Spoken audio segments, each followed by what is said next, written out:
He came to be known as Yan Di because the ancients believed he ruled by 火德, the virtue of fire. What does it mean? In a sense, his true father was the secret dragon, not his mother's earthly husband. Some say he was born with a human body and an ox head. Others describe auspicious light and the secret aura surrounding him, along with the strange natural phenomena such as unusual weather and plants glowing with mysterious radiance. You might have noticed that Yan Di discovered the 5 grains suitable for civilization. But how did he make this discovery? Yan Di not only promoted the widespread cultivation of the 5 grains, but also invented early farming tools. And is there a connection between Yan Di and China's mysterious place, Shennong? Let's find it out. 男耕女织, men till the fields and women weave at home. But strictly speaking, this division of labor, men farming and women weaving, was later traced in historical texts to the era of Yan Di Shennong. That's why when we Chinese suddenly feel the urge to grow plants, we often joke that we've 觉醒了血脉, awakened our ancestral instincts. Yan Di invented pottery making, improved its craftsmanship, created many kinds of pottery, and made it widely used. With pottery, people could steam and boil food. And so it might have been from this time that the genetic code for the Chinese people's love of tasty food and cooking was first unlocked. There is another well-known story in China, the main character of which is associated with Yan Di, and we will talk it briefly today as well. It is known as Jingwei 填海, Jingwei, filling the sea. It can be the unyielding spirit of Jingwei filling the sea, or the foolishness of throwing an egg against a rock. This also makes us realize that there are no absolutely good or bad qualities in the world. Hello everyone, welcome to my channel.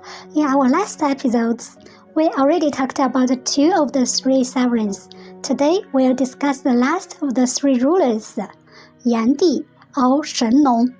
First off, Yan Di was never his given name. It was a revealed title bestowed by later generations. As we explained in our earlier videos, the terms Huang and Di, sovereign and emperor, were simply designations for ancient tribal rulers, just like the elder and the commander. And the Di in name Yan Di is no exception. His surname is Jiang, which is taken from the Jiang River region where he was raised, now in province of Shanxi. His personal name was Shinian, though some records cite Gui as his given name. He came to be known as Yan Di because the ancients believed he ruled by 火德, the virtue of fire. What does it mean? In other words, the ancient Chinese believed the world was governed by the cyclical interplay of 五行, the 5 elements, 金木水火土, metal, wood, water, fire, and earth. Each dynasty and each sage king corresponded to the virtue of each element. Yan Di was the sage king who presided over and embodied fire. His dynasty and the very nature belonged to fire. We can see that the character Yan in Yan Di is made up of 2 same characters, 火, fire, which only reinforces the idea that his mandate and the very essence were bound to fire. But why? This is because he taught people slash and burn agriculture, how to use fire to cook food, keep warm, and defend against wild animals. Having such a close connection with fire, later generations honored him as Yan Di. So, why was Yan Di also called Shennong? The character Shen means divine, secret, or godlike. The character Nong stands for farming and agricultural affairs. Combined, Shennong literally means the divine farmer, the deity who oversees farming and blesses agriculture, because Yan Di taught people to cultivate the land and grow the 5 grains. Ushering in the agriculture age, he was respectfully known as Shennong. Yan Di was the son of Shao Dian Shi and Youjiao Shi, meaning that his father belonged to the Shao Dian clan and his mother to Youjiao clan. What strikes me as fascinating, however, is that all relevant ancient records claim that Yan Di was born after his mother, Yu Deng, ventured into the mountains. It was on the Mount Changyang that she conceived him under the influence of a mysterious divine force represented by a dragon's head. When I first delved into these accounts, I found them somewhat puzzling. On one hand, Yan Di's earth's father is explicitly identified as from the clan Shaodian, yet on the other hand, his conception is attributed to a divine intervention rather than the union between a man and a woman. In a sense, his true father was the secret dragon, not his mother's earthly husband. Given that the ancient China was a deeply patriarchal society, isn't it curious that even when a human father is clearly identified, a divine father figure still emerges in mythology? This is somewhat different from the records of Shi's father, whose identity is completely unknown. All we know is that his mother was Hua Xu, who became pregnant after stepping on the footprint of the god of thunder and gave birth to Fuxi. Yet these two myths share a clear parallel. The mother is always the central figure, while the father's role is diminished. From regional perspective, since Yan Di made extraordinary contributions to early human civilization, later generations mythologized his birth. In this legend, his biological father is sidelined to highlight the secret narrative of his origin. As the one who conceived him through a divine connection with a dragon, his mother exemplifies the special status of women. In ancient religious culture, women were believed capable of communicating with supernatural forces and bearing great leaders for their clans, reflecting their vital importance in the spiritual life of early societies. This also emphasizes the mystery and uniqueness of childbirth, underscoring women's central role in clan reproduction and the ancient reverence for feminine creativity and life-giving power. Moreover, in the collective mindset of primitive societies, the collective interest and development of the tribe took precedence. Individual feelings and personal views were relatively unimportant. As a prominent tribal leader, the myth of Yan Di, being divinely conceived by a dragon, served to highlight his extraordinary sacredness, that he was entrusted by heaven with a special mission to lead his people. This was essential for strengthening tribal cohesion and legitimizing Yan Di's authority rather than being framed in terms of personal emotions or power conflicts. As such, there is no possibility that Yan Di's earthly father would have felt resentment over his wife conceiving a child through divine intervention, especially since the dragon represented a divine incarnation and a symbol of supreme authority. As an aside, Shao Dian, often referred to as Yan Di's father, was actually the name of his father's clan.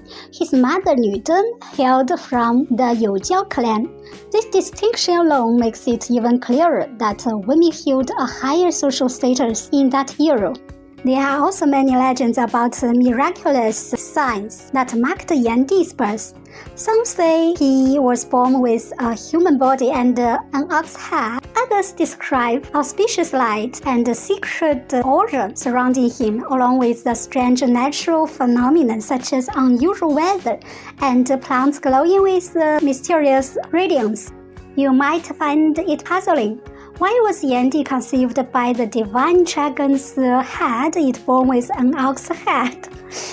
The dragon-inspired birth served to highlight his extraordinary origin, showing he was blessed by heaven and wielded secret power, which legitimized his leadership. His ox head and human body image, by contrast, carries a strong symbolic meaning tied to his contributions to humanity. The ox head stands for his foundational role in agriculture, while the human body represents his identity as a leader of the people. Together, these two portrayals shape the full image of Yan Di as the god of agriculture and one of the founding ancestors of Chinese civilization. So you are probably wondering, what exactly did Yan Di do to earn so many legendary stories about him?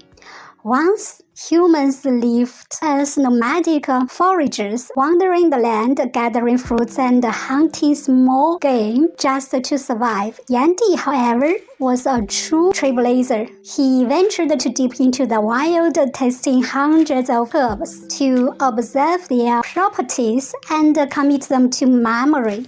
And with his extraordinary memory, he identified the 5 supreme crops: rice, broom-cob millet, foxtail millet, wheat, and soybeans. With these reliable, high-yielding grains, people no longer had to scrape by or roam aimlessly. They went from wandering survivors to settled farmers. Farming was an absolute revolution for civilization, one that completely turbocharged human progress. You might have noticed that Yan Di discovered the 5 grains suitable for civilization. But how did he make this discovery? Take a guess, and you've probably already figured it out. He selected them by personally tasting them. In fact, it was not just the crops he identified this way, but herbs as well. This is exactly the story of Shennong 尝百草, Shennong tasting 100 herbs. In other words, Yan Di, also known as Shennong Shi, was one of the founders of traditional Chinese medicine. After testing countless herbs with his own body, legend has it that he eventually died from eating heartbreak grass, which is the most widely circulated account of his death. There are also other versions, such as him dying of natural causes from old age or from injuries sustained in wars with other tribes. But the story of his death from heartbreak grass remains the most popular. There are many legends about the origins of the 5 grains in ancient Chinese texts. Some records say that grains were bestowed from heaven, and Yan Di personally cultivated them, leading to the prosperity of the 5 grains and the abundance of grain for food. A more mystical account tells of a red sparrow carrying 9岁禾, 9 years of grain. Wherever the seed fell, people planted them in the fields. Though these stories are filled with supernatural elements, they suggest that people gradually learned which plants were edible and how to grow them through trial and experience. This suggests that grain cultivation was already common during Yan Di's time, built on the knowledge passed down by earlier generations. In truth, Yan Di compiled and spread these farming practices rather than inventing them from scratch. Who first began farming is lost to history, so a legend has credited this achievement to Yan Di. Yan Di not only promoted the widespread cultivation of the 5 grains, but also invented early farming tools. He carved wood to make the si, the digging spade at the front, and shaped wood into the lei, the long wooden handle.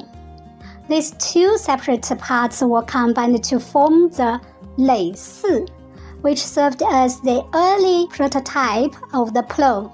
These innovations propelled the clearing of land for farming, lifting primitive agriculture to a new level and earning him the revered title of Shennong, the divine farmer.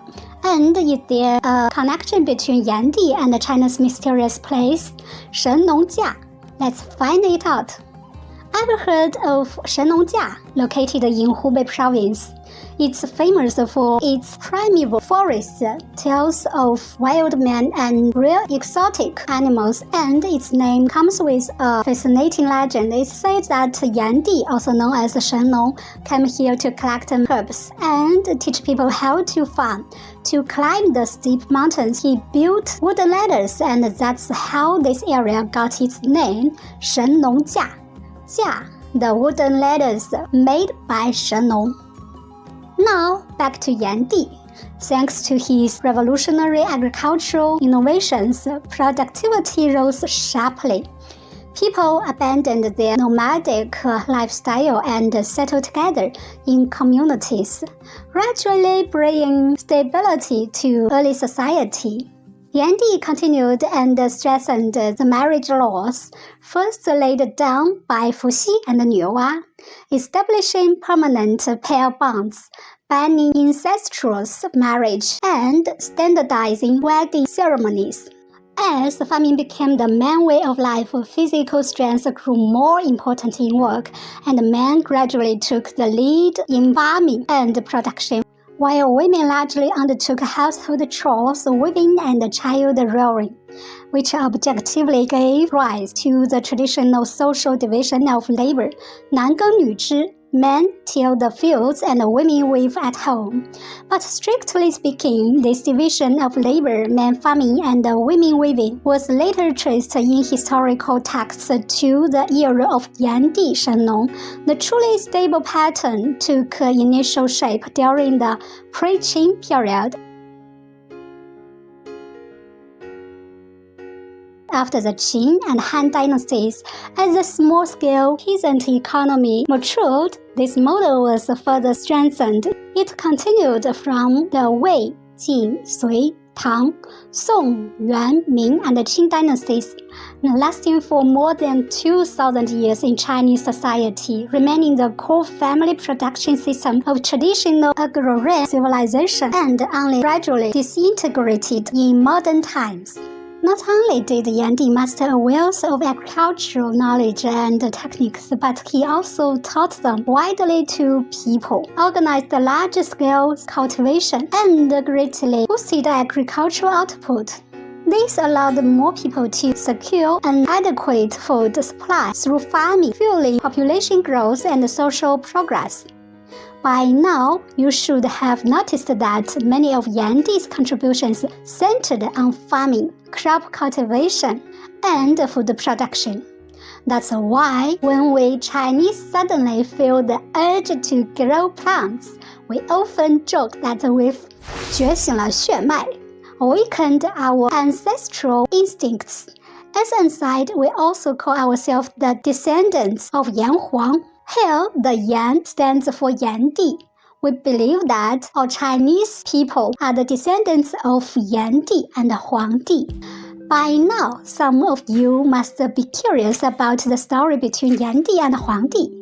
The war fought between the tribes of Yan Di and Huang Di for control of the central plains suitable for grazing and basic farming is known in history as 版权之战, the Battle of Banquan.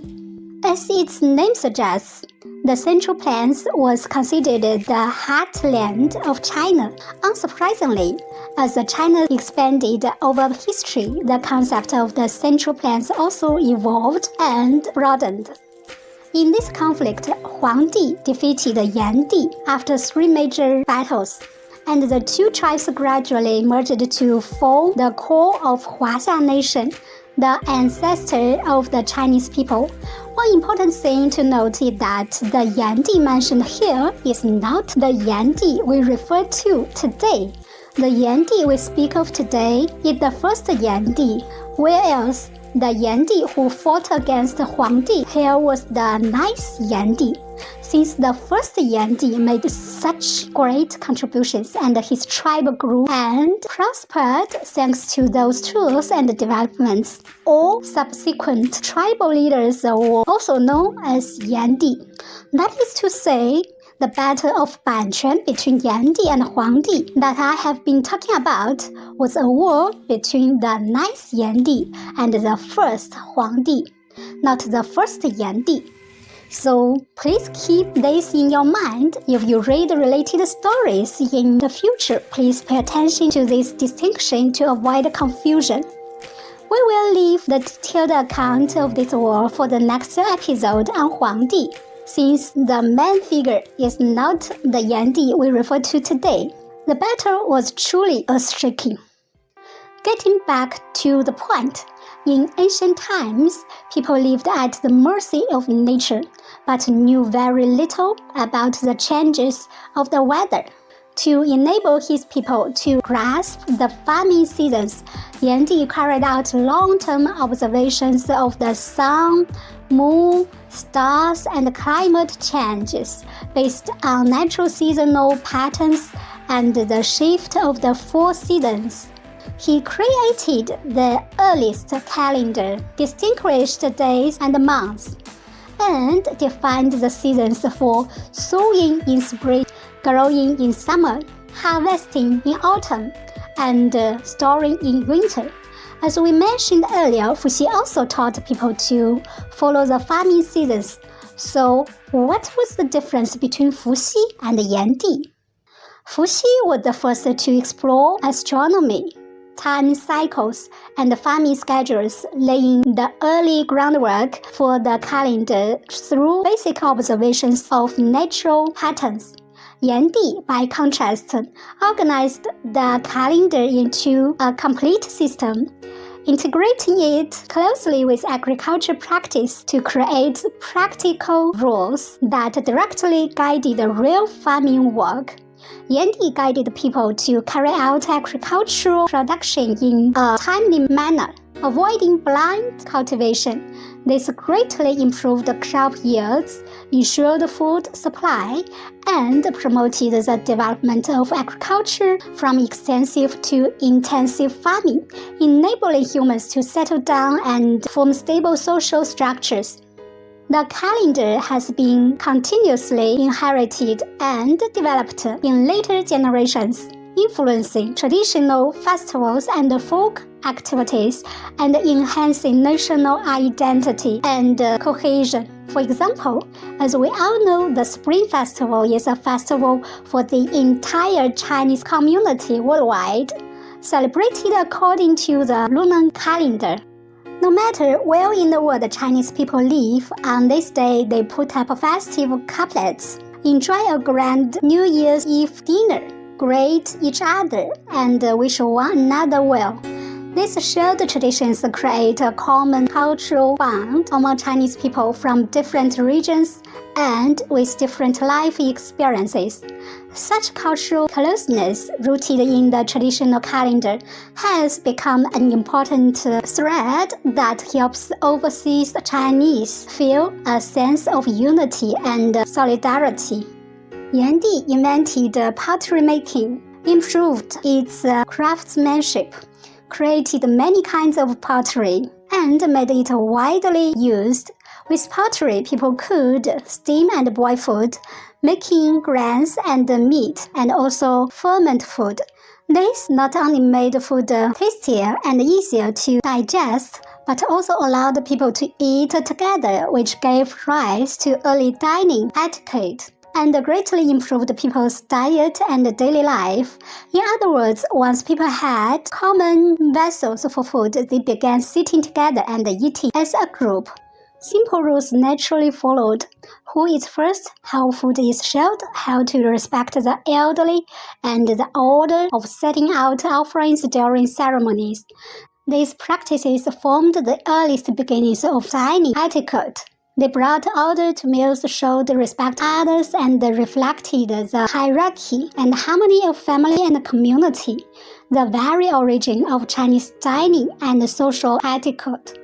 And so it might have been from this time that the genetic code for the Chinese people's love of tasty food and cooking was first unlocked. There is another well-known story in China, the main character of which is associated with Yan Di, and we will talk it briefly today as well. It is known as Jingwei Tianhai, Jingwei, filling the sea, a well-known Chinese idiom. Jingwei was the youngest daughter of the very first Yan Di we have been discussing. As the story goes, she drowned while playing in the Eastern Sea. After her death, she was transformed into the Jingwei bird, which tirelessly carried the twigs and rocks from the Western Mountains to fill the Eastern Sea. Jingwei is a tiny bird determined to fill the entire ocean. Each trip, it carries only a small twig or a stone, flying a long distance to drop them into the sea. The ocean is vast and its effort seems almost helpless. There is another Chinese story called 愚公移山, the foolish old man removes the mountains. About an old man trying to move huge mountains, blocking his path, also using very little strength to accomplish something enormous and nearly impossible. Two other Chinese idioms capture this very idea. 以卵击石, throwing eggs at a stone.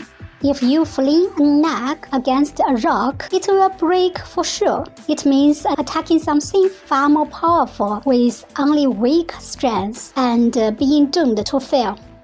螳臂当车, a mantis trying to stop a chariot.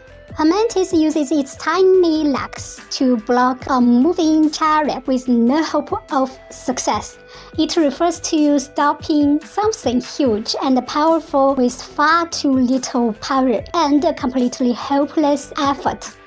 At their core, all these expressions describe the same scenario.